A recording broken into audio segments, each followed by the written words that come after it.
Rajalakshmi Srinivasan, aka Raji, as she is fondly called, is a Director of Product Management at Zoho Corp.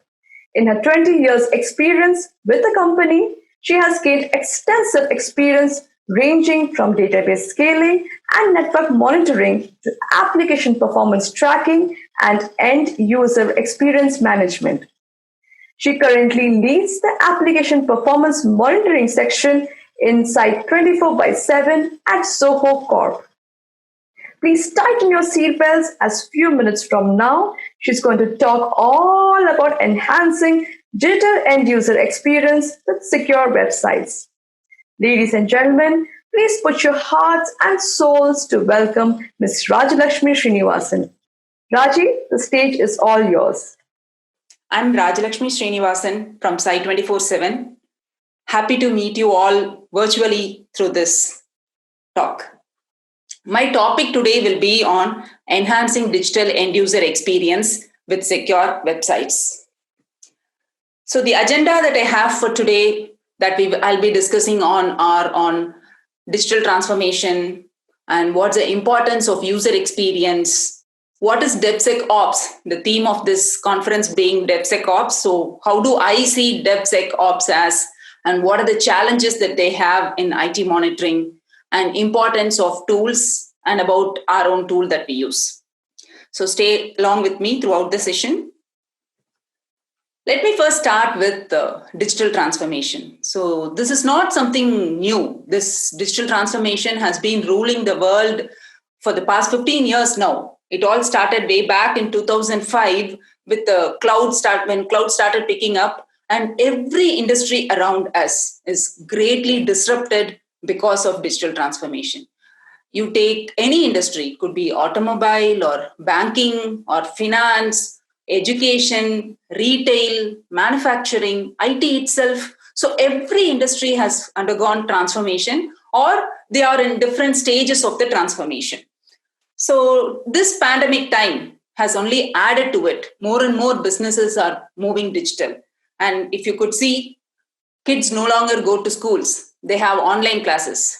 And the conferences like these, the DevOps meetups or the DevOps India conference, which used to happen in presence, has now moved to virtual meetings. Gyms have moved to fitness apps and stores have moved to online grocery stores. So all that you need now is a fast or high-speed internet connection and a mobile device. You can do anything and everything from where you are. So that is how things have transformed or transforming. So that being the case, how has IT itself transformed? So how has the client-server architecture transformed? So this is how a typical client-server architecture used to be before the digital transformation. So there used to be a back-end component, which is nothing but your web server, your application server, your database server, those that resided in one corner of your office in your physical premise. And then the clients connected using either mobile or desktop through internet. This was a simple client-server architecture before digital transformation. But today, with digital transformation, this is how it has evolved. So you take your applications, your monitoring tools, your communication, your collaborating on content, or the platform components like queues, databases, object storage, to your infrastructure components like your compute engine, network, block storage. Everything has moved to the cloud. So gone are the days where you need to worry about procuring your infrastructure first if you have to start a business. Today, they are all available as services. You just have to just make use of them and go on building applications and connect using any of the client devices, your mobile or tablet or desktop. So that is how client-server architecture has changed today. The IT itself has changed today. So let me give you some quick stats from on internet usage. So as of June 2020, there are almost 4.54 billion internet users, and 1.92 billion people around the world are conducting online purchases. So this also boils down to there are 2 billion websites on the World Wide Web. It's 2 billion. And every day, 100,000 domains are getting registered. So what does all these stats confirm is businesses are moving to the cloud. More and more businesses, either the existing ones or the new ones that are being born, are all moving to the cloud and they are getting digitalized. So what is important? When more and more businesses are moving to the cloud, how do you make sure that you are ahead of your competition? How do you make sure that you win customers? How can you ensure your customers are loyal customers and stay along with you and they don't go to your competition? So all that can be possible only by ensuring end user experience. The experience is important because there are so many options available out there. There has to be some standing factor. So the end user experience is very important for you to maintain your customers and retain them as loyal customers. It could be in anything. It could be in your customer support, or it could be with your product. The experience that they have in all angles of your business is very important. So there are a lot of stats with respect to digital transformation and user experience. Forbes had an article where they talked about 100 facts or 100 different stats with respect to digital transformation and user experience. I've just picked some random 5 which I felt are very important, so I can share with you here. 89% of companies have adopted digital first strategy. They are just thinking only digital first. 86% of companies believe cloud technology is critical to digital transformation. So you have to make use of the latest cloud technologies if you have to be on top in the digital transformation trajectory. 67% of consumers will pay more for a great experience. So that's why I said user experience is important. If you're going to give them a smooth, pleasant experience throughout, they are willing to pay more. 87% of companies think digital will disrupt their industry. And so they have already started moving towards the cloud and moving digitally. 83% of enterprise workload are in the cloud. It's not that just the SMBs or the small businesses are moving to cloud.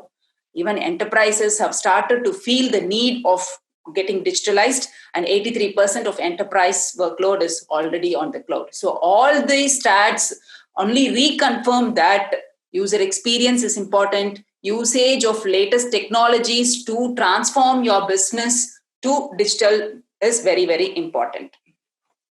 So let's go and see what I have to say about DevSecOps. So DevSecOps has the DevOps and DevSecOps are the new norms that people have been talking, the new roles that have been picking up. And there are different definitions for these, but I have a different perspective of looking at it. So there used to be a time period, few years ago, 10 years, 20 years ago, where there used to be a role developer. Today also we have that role. But what I'm saying is the developer role used to be more of only writing code, compiling it, making sure it works fine. There are no errors. Code level errors are all fixed. Building the bundle, and that's all. They transfer it to another person.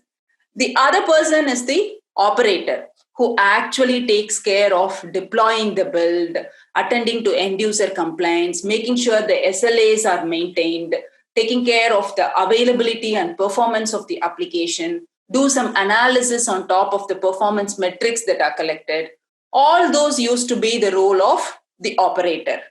But then with this digital transformation happening, so more and more concepts coming to, like you have to release faster, quick feedback loops. So these both merged and they became DevOps.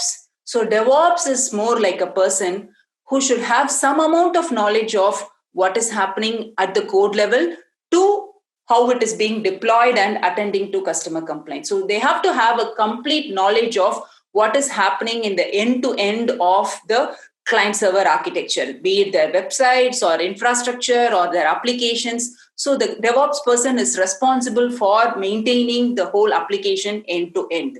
So that's how DevOps, I see DevOps as. But today, with things moving to the cloud, what is the other important factor is security. Yes. So that's when security became a part of DevOps, and we coined the word DevSecOps. So this is how I see DevSecOps as the DevOps person with the shield to protect all the layers that is there within them, be it from the application development to the quality code at the code level or at the application deployment level, taking care of performance, end user complaints, the websites are secure, your application is secure. Security at all layers has become an integral part of DevOps, and that is how the DevSecOps that I see. But as seen in this picture, DevSecOps person is not a superhuman who can do all this by themselves. They have to make use of monitoring tools. So I'll first go about telling what are the challenges that these DevSecOps persons face and what problems that are there if they don't take care of those, addressing those challenges, and then give you the solution that I have. So the DevSecOps challenges. So what are the challenges that they have? There are many challenges for any person, but particularly for DevSecOps, I'm going to categorize the challenges as 3 important challenges. The first one is, of course, availability, right? All your resources, be it your websites or applications or your infrastructure component, they have to be up and running. That's very important. Being on the cloud, people will be using your systems and websites and resources. First, they have to be up and running. So availability, making sure of availability at all layers is a challenge. The second challenge is, of course, performance. There's no point in having all your resources up and running if they are going to be performing very, very slow, right? You have to take care of performance. Your websites have to be faster. Your application has to respond faster. Your infrastructure components have to respond faster. So performance at all layers have to be taken care.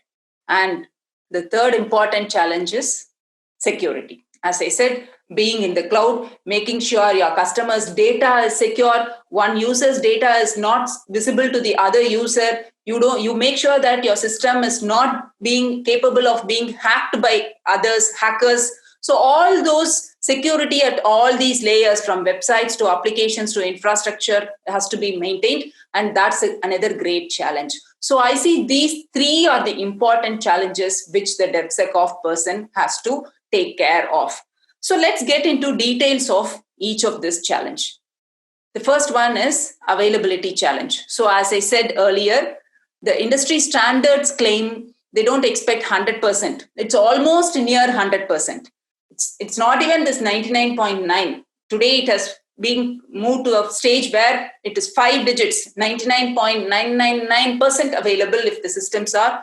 So that is what you should take care. Uptime at all the layers, be it your websites or infrastructure or container or network platform, all of them have to be up and running. So what is the problem you will get if they go down? Even if one layer goes down, your entire system will go down because all of them are interconnected. They are in the cloud. So you have to make sure all these layers are up. So let's see what the challenge or what the problem will be if they go down. So the average cost of downtime is calculated as $260,000 per hour. So there is a formula to calculate that. You can just search and you can see that yourself. I've just taken it and I've given the simplified version of that formula. So how do you calculate IT downtime? The cost of downtime per hour is calculated as, there are 4 different components for it. The first one is lost revenue, right? So now when you're having a systems down, you're going to have a loss in revenue because your customers are not able to use your system during this time.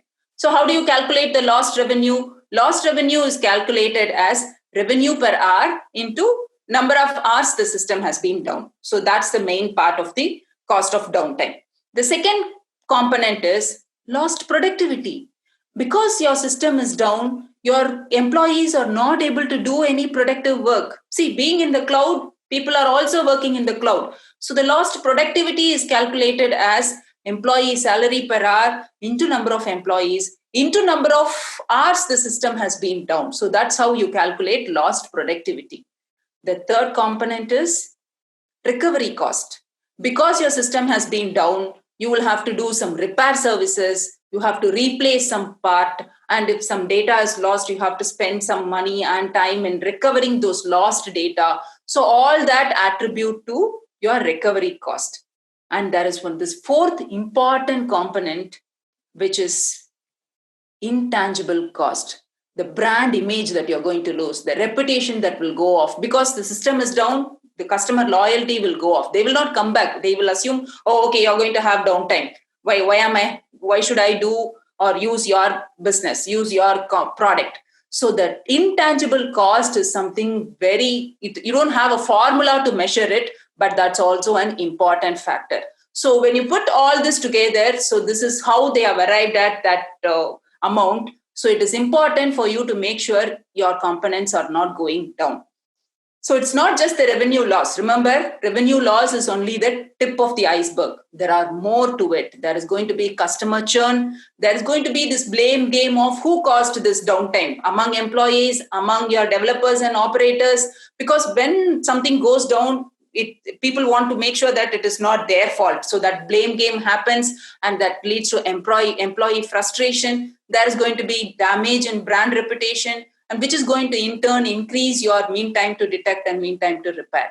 So if you don't want all these things to happen, you have to make sure your components are up and running, which can be done using monitoring tools, because you cannot sit in front of the system all the time. The DevOps or DevSecOps person cannot be sitting in front of the system 24/7 across the globe to see that everything is working fine. They have to make use of monitoring tools. Let's move on to the second challenge, which is the performance challenge.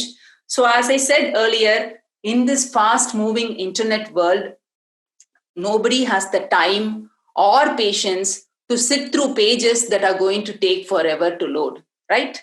We won't do that. When we are browsing something, when we see that it is taking time, it is slow, we just move on to the next site. Even when you do some search, how many of us go to the second page or third page of any search engine? We don't, right? We just select from the top and we move on. So if your product or if your business has to be listed in the top, performance is an important factor. So that's when we have coined this term, slow is the new down. So there is no point in having your resources up and running if they are going to be performing very, very slow. You have to take care of performance as well.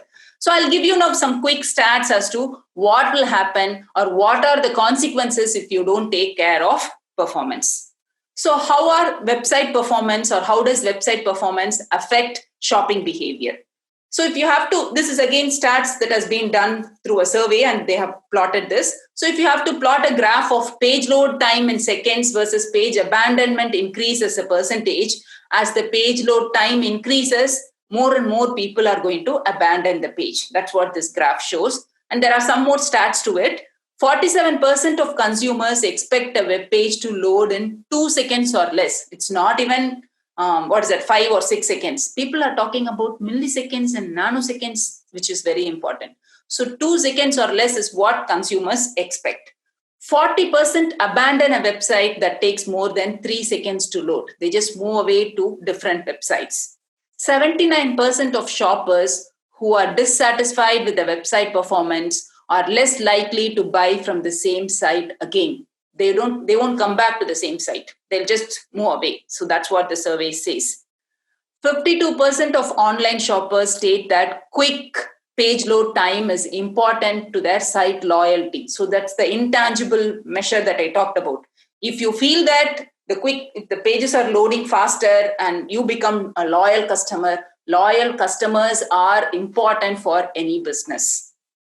1 second delay decreases customer satisfaction by about 16%. So if customers are dissatisfied, they will not come back. So that all these show that the experience is important. End user experience is very, very important.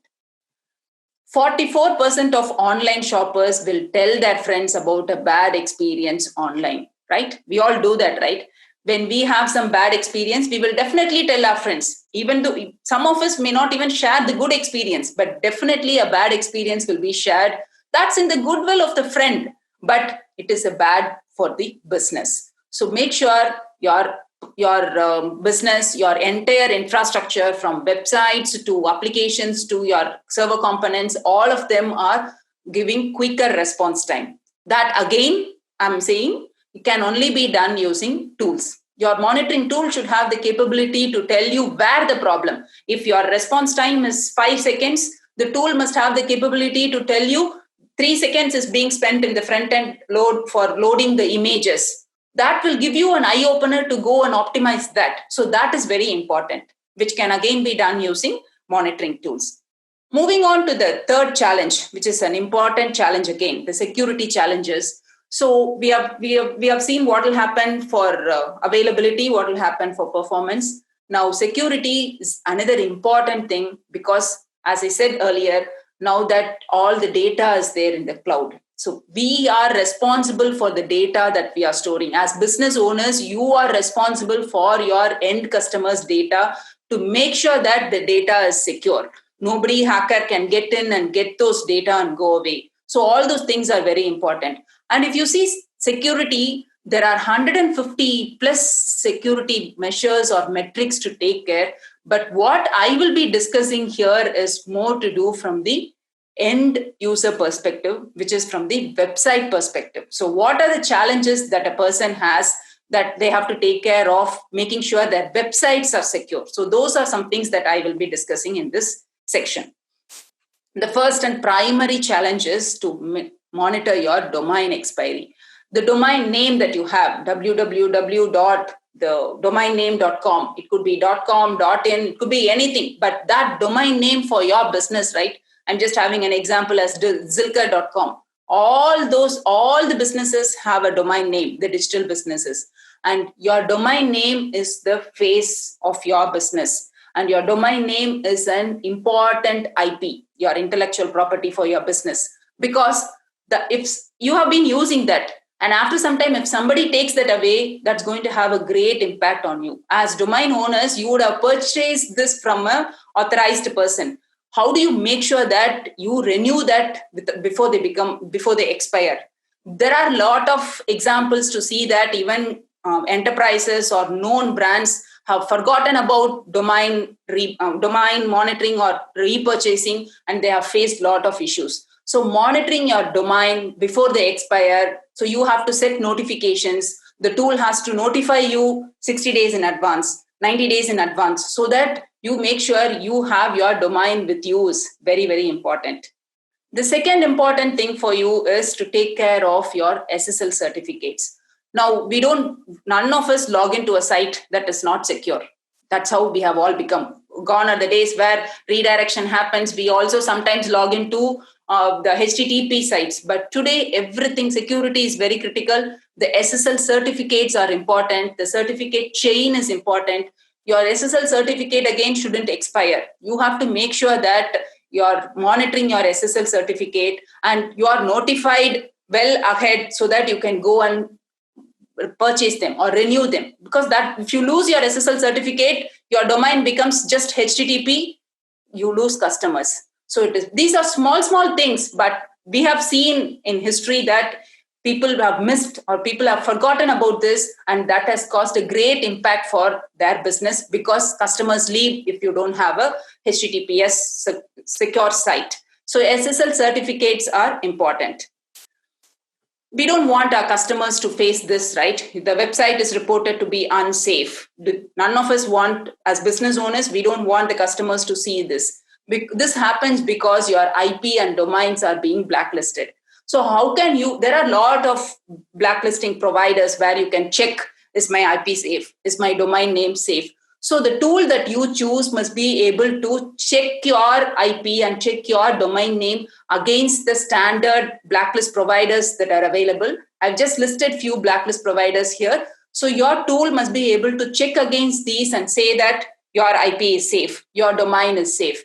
And if it is listed in some of these blacklist providers, your monitoring tool should be able to notify you before your customer sees that, so that you can go and take corrective actions. That's what is important, right? Sometimes it happens, but how are you able to go correct it? What are the steps involved in correcting it before your end users are impacted? So that is very important. So you have to take care of monitoring your IP and domain from being blacklisted. So first thing is about domain names itself, monitor your domain names from expiring, and then watch out for your SSL certificates.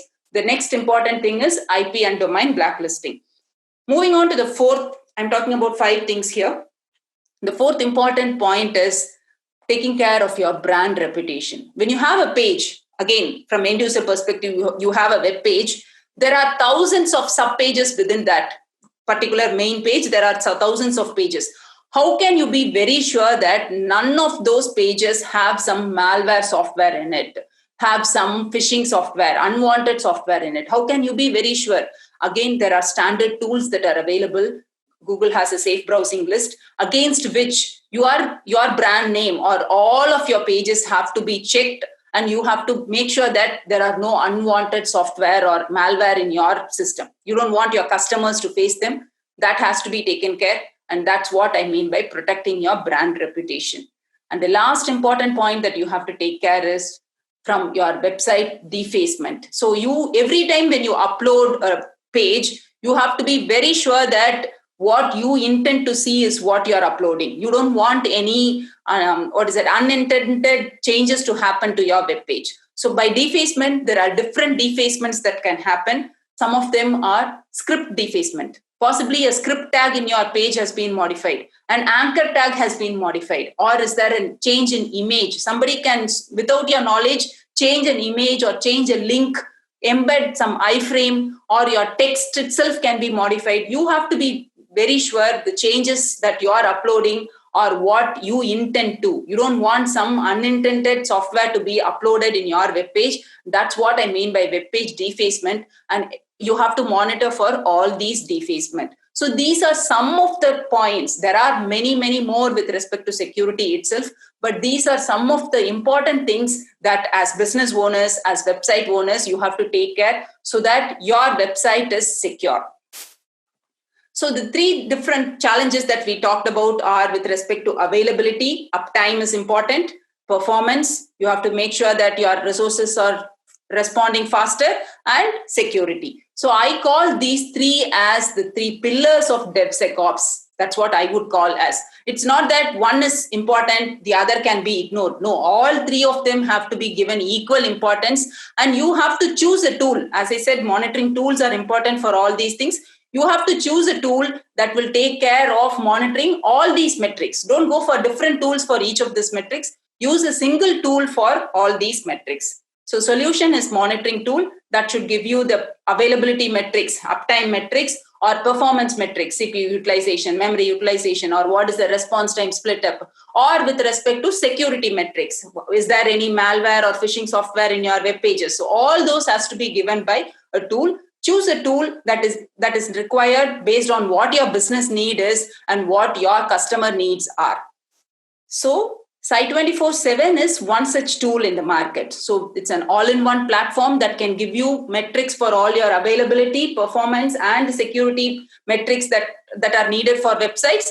Along with that, we also have other metrics like the server monitoring. It can monitor all your Windows, Linux, and Mac OS servers. It can monitor your cloud, be it your private cloud or public cloud, AWS, Azure, GCP, your network, your complete application performance monitoring for Java, .NET, Ruby on Rails, PHP, Node.js applications, real user monitoring, log management, cloud spend, how much is being spent in the cloud, cost analysis, and status IQ is for your public status pages, being transparent with your system. So all of this put in one console is what is Site 24/7, on top of which you have alerting, reporting, and AI capabilities are there in the console.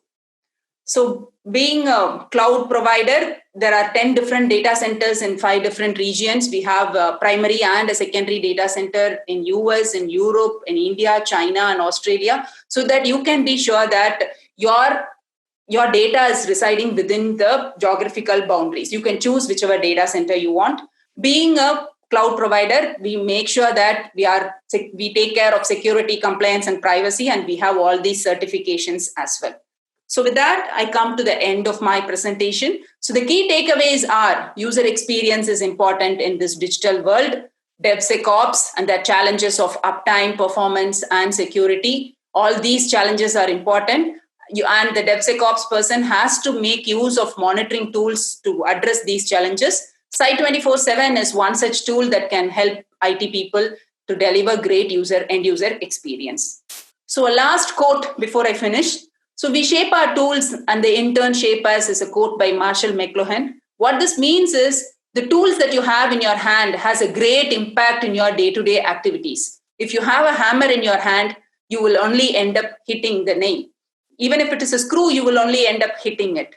So what I'm saying here is, depending on what your business needs are, choose the right set of tools and take your business to the next level by addressing your customer needs and taking care of your end user experience. Thank you so much for your time.